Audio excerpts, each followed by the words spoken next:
This is Shwetang Chhave. I am again on YouTube.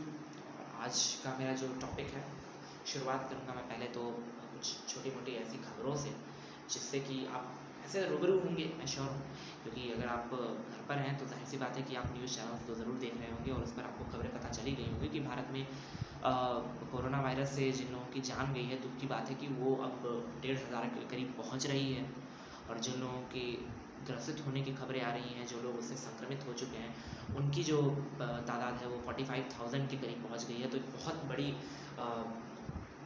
जनसंख्या हो चुकी है जो कि अब पीड़ित हो चुकी है, जिनकी जान जा चुकी है। दुख की बात है, खेद की बात है कि हमारी गवर्नमेंट इतनी कोशिश करने के बावजूद भी इन लोगों को नहीं बचा पाई। पर इस बात की मुझे काफ़ी खुशी है, इस बात पर मुझे काफ़ी गर्व है कि मैं एक ऐसे देश में रह रहा हूँ जो कि अच्छे अच्छे देशों को इन मामलों में पीछे छोड़ देता है। कि जब 1 मिलियन केसेस हमारे देश में 1 मिलियन चेकअप्स हो गए कोरोना के, उसके बावजूद भी इतने रोक कर रखा है हमारे देश ने संक्रमित होने वालों की और जान जाने वालों की तादाद को। तो बड़ी बात है और हमारे देश के लिए काफ़ी बड़ा सक्सेस की बात है ये। बाकी देशों के मुकाबले, विकसित देशों के मुकाबले, इटली हो, स्पेन हो, अमेरिका हो, चाइना हो, उनसे हम बेहतर स्थिति में हैं। लेकिन अभी भी आप घर में ही रहिए, मैं ऐसी अपेक्षा करता हूँ, और सुरक्षित रहिए। और अब मैं कुछ अहम टॉपिक्स पर बात करना चाहता था, जो उस पर मैं आता हूँ। पहली बात कि ऑस्ट्रेलिया के बारे में आप अच्छे से जानते होंगे कि अभी हाल में ही कुछ महीनों पहले ही वहाँ पर एक बुश फायर बहुत बड़ी लगी थी, और जिसके बाद फिर पूरे विश्व में एकदम बस जहाँ से हो पाए मदद, जैसे हो पाए मदद वो करना चाह रहे थे, और बड़ी अच्छी खबर थी। और वही बात ऐसा नहीं है कि ऑस्ट्रेलिया को केवल क्लाइमेट चेंज के इफ़ेक्ट्स दिखाती है। क्लाइमेट चेंज ऑस्ट्रेलिया में कैसे हो रहे हैं, कहाँ तक हो रहे हैं, ये बात को बताने के लिए आपको केवल ग्रेट बैरियर रीफ या ऑस्ट्रेलियन बुश फायर, केवल ये आपको गिने चुने चीज़ें नहीं बताती हैं। सन 2018 में, 2 साल पहले, द गार्जियंस पर आज मैंने पढ़ा, द गार्जियन न्यूज़पेपर आप अच्छे से जानते होंगे, उसकी साइट पर मैंने पढ़ा कि 2018 में ऑस्ट्रेलिया में यही चीज़ को, क्लाइमेट चेंज को ही लोगों ने दिल पर लिया, लोगों ने इसके खिलाफ मुहिम चलाई, और हर फ्राइडे को बच्चे अपने स्कूल, कॉलेजेस, यूनिवर्सिटीज़ या तो छोड़ देते, और या तो उसके प्रति एक जो धारणा है वो लोगों के मन में बनाएं कि क्लाइमेट चेंज कितनी बड़ी प्रॉब्लम है हमारे देश के लिए, हमारे संसार के लिए, और अगर उसे बचाना है तो हमें जल्द से जल्द अपने आप को ढालना होगा, प्रकृति माँ की गोद में अपने आप को ले जाना होगा, और हमें उनके लिए कुछ करना होगा। और ये बड़ी खूबसूरत सी मुहिम थी।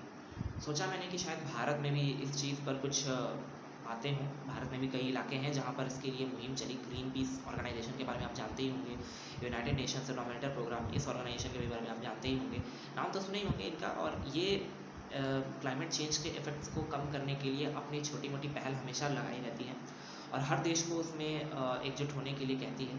तो हमारे देश में भी इस पर काफ़ी पहल चली, और बीते कुछ वर्षों में हमारे देश ने कमाल किया भी। और मैंने एक यूनाइटेड नेशंस की ही साइट पर मैंने देखा था कि हमारे बड़ी अच्छी खबर लगी थी मुझे। यूनाइटेड नेशंस का शायद नहीं था, लेकिन क्लाइमेट चेंज के ही इफ़ेक्ट्स को दिखाने के लिए एक विश्व का ऑर्गेनाइजेशन था, विश्व स्तर पर, माफ़ कीजिएगा। तो उसमें बताया गया था कि भारत जो है वो क्लाइमेट चेंज के जहाँ सबसे ज़्यादा इफ़ेक्ट्स देखे जा रहे हैं, उन मामलों में भारत पीछे से 6th नंबर पर है। मीन्स कि वहाँ पर काफ़ी कम देखे गए हैं क्लाइमेट चेंज के इफ़ेक्ट्स।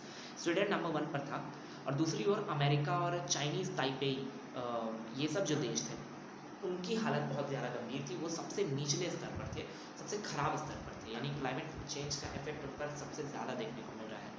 तो काफ़ी खुशी की बात लगी, तो मुझे संतुष्टि लगी कि चलिए भारत में किसी मामले में हम अच्छे चीज़ में काफ़ी आगे हैं। और वैसे में ही मुझे अब एक और खबर पता चली कि जो जालंधर की ये जो खबरें आ रही थी लगातार कि जालंधर से हिमालयन रेंज दिखने लगा है, एंड मुंबई जो है वो अरेबियन सी से बहुत खूबसूरत साफ़ दिखने लगा है, आसमान साफ़ हो गया है, ये सब अच्छी खबरें हैं।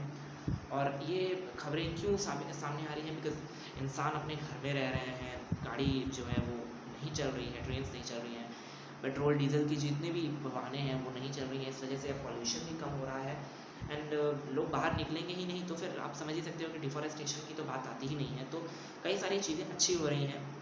तो अगर ऐसा हो तो अच्छी बात है कि हफ्ते में किसी एक दिन को अगर सरकार ये कह के चले कि क्लाइमेट चेंज के बारे में सोचने और समझने, सीखने, जानने के लिए दिया जाए, और उसके लिए या तो आप घर में रहिए, वहाँ से आप ये मुहिम चलाइए, और या तो फिर आप स्कूल जाते हैं, कॉलेज जाते हैं, जहाँ भी जाइए, एक संगठित होकर एक सोच बनाइए, लोगों के अंदर धारणा बनाइए कि क्लाइमेट चेंज कितनी बड़ी प्रॉब्लम है हमारे विश्व के लिए। और अब मैं उस टॉपिक पर आना चाहता था जिसके लिए मैं आपके सामने आज आया था। बड़ा गुस्सा आता है इसको सोच कर कि हमारे देश की जो मीडिया है, जब इतनी बड़ी इतना बड़ा जिम्मेदारी उसको मिला है कि आपको हमारे देश की सरकार के बारे में न सिर्फ मेरिट बल्कि डिमेरिट्स भी आपको बताने हैं, जिससे कि जो डेमोक्रेसी का सिस्टम है ना वो मेंटेन रहता है। क्योंकि अगर आप सिर्फ सरकार के मेरिट पर आप अगर ध्यान दोगे तो ये तो हो गया फिर वही बात, अंधभक्तों वाली बात। और मैं नहीं चाहता कि हमारे देश में ऐसे लोगों के अंदर धारणा है, लेकिन इसको क्रिएट करने में, इसको बनाने में ये दलाल मीडिया बहुत ज़्यादा सामने आ रही है, जिनको लोग गोदी मीडिया के भी नाम से जानते हैं। और इसमें कई ऐसे नाम हैं जिनको मैं ले सकता हूँ, बट मैं अभी ऐसे पब्लिकली तो लेना नहीं चाहता।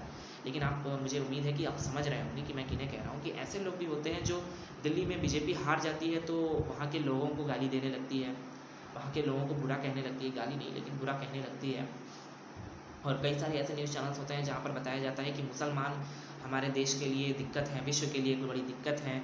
और अगले ही दिन वही इंसान आकर कहते हैं कि हमारे न्यूज़ चैनल पर कोई भी हिंदू मुसलमान को लेकर अराजकता नहीं फैला सकता।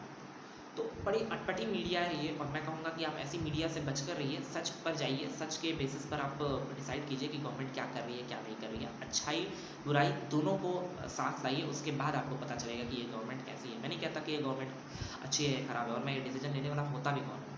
तो मैं आपसे यही बस उम्मीद करता हूँ कि आप थोड़ा जो अच्छी सही खबरें हैं, सही खबरें यानी कि जो रियलिटी बताती हैं, सिर्फ ऊपर से नहीं बल्कि नीचे से भी खंगालिए, और तब जाकर निर्णय लीजिए कि गवर्नमेंट के प्लान्स और पॉलिसीज़ उनके कैसी रह रही हैं। तो इन बातों के साथ आज मैं आपसे विदा लेता हूँ। उम्मीद करता हूँ कि आपको ये वीडियो पसंद आया हो। आप मेरे वीडियो शेयर कीजिए। धन्यवाद।